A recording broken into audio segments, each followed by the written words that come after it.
এই যে তোমাকে দিন দুপুরে গুলি করলো, এর জন্য দায়ী কে জানো? এই রাষ্ট্র, এই সরকার, এই প্রশাসন। আসসালামু আলাইকুম।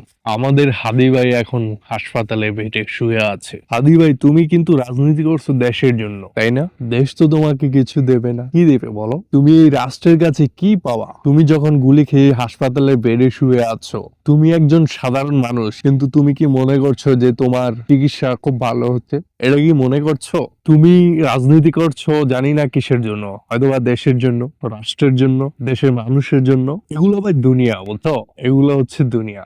দুনিয়ার জন্য তুমি যা করবা তার বিনিময়ে তুমি কিছু পাওয়া না। এখন তোমাকে রাষ্ট্র ব্যবহার করবে, রাজনীতিবিদরা তোমাকে এখন ব্যবহার করবে। রাষ্ট্র আসামি ধরবে খুব দ্রুত। মনে করছো যে তোমার জন্য রাষ্ট্র ধরবে?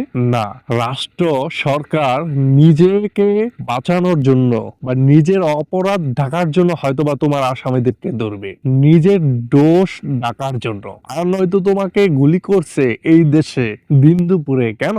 একটা রাষ্ট্রের মধ্যে ওপেন সরাসরি একজন মানুষকে গুলি করে এমন রাষ্ট্র হবে কেন, থাকবে কেন এরকম রাষ্ট্র? কিন্তু তাই হয়েছে। এই যে তোমাকে দিন দুপুরে গুলি করলো, এর জন্য দায়ী কে জানো? এই রাষ্ট্র, এই সরকার, এই প্রশাসন। অপরাধী অপরাধ করতেই পারে, কিন্তু অপরাধীকে অপরাধ করার সুযোগ কে দিল?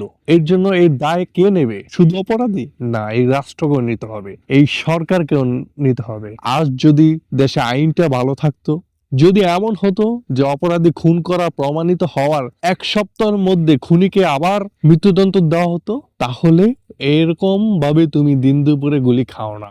এখন রাষ্ট্র অপরাধীকে ধরবে, শাস্তি দিতে দিতে কয়েক বছর যাবে। ফাঁসি হোক বা না হোক জানি না হবে কিনা, যদিও এমন ধীর গতিতে তোমার বিচার এগোবে যে অন্য অপরাধী এই শাস্তির কথা শুনলেও ভয় পাবে না।